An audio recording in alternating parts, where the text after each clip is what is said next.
نكشفك على حقيقتك. وفعلا طلع كل كلام الرجال صح، وكنت أسجل كل الكلام اللي كنت تقوله. لا تصدق يا مهند، هذا حاسد وحاقد، هذا واحد من الذي يستوشرون الأرض.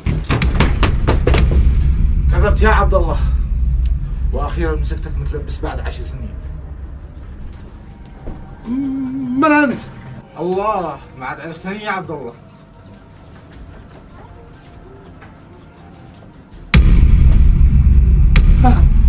محمد أخي. أبي.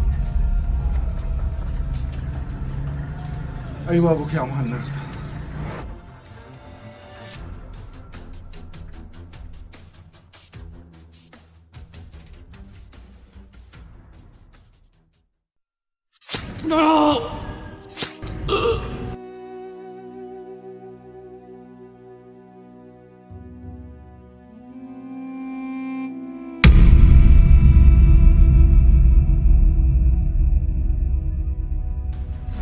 كنت تشي تقتلني، تقتل أخوك علشان شوية فلوس وأراضي طمع الدنيا. بس ربي كتب لي عمر جديد، ولقاني واحد عابر سبيل وأخذني عنده وعالجني وهربني منه، وجلست 7 سنين أتعالج مختفي من الناس. ادعيت الموت علشان استرجع حقي واحمي ولدي من غدرك يا غدار. مستحيل مستحيل، مش معقول مش معقول. والواطي هذا خالد قد اعترفوا كل شيء للشرطة، وتكلم عن جرائمكم الاثنين انتو وهو ومحامي الغفلة. ما قلت لهم يا واطي، ايش كلمتهم؟ وهذا الذي كشفت لعبتكم الذي كنتوا تشوا تلعبوها على ولدي.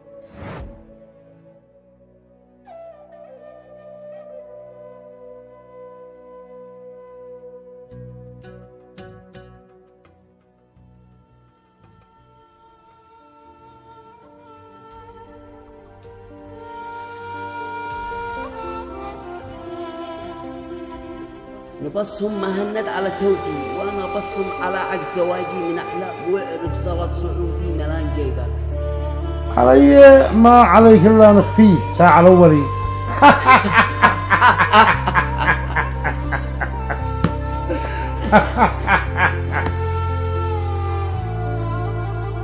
ولعبت لعبة قدحت على راسك يا عبد الله. امسكهم يلا وشلوهم.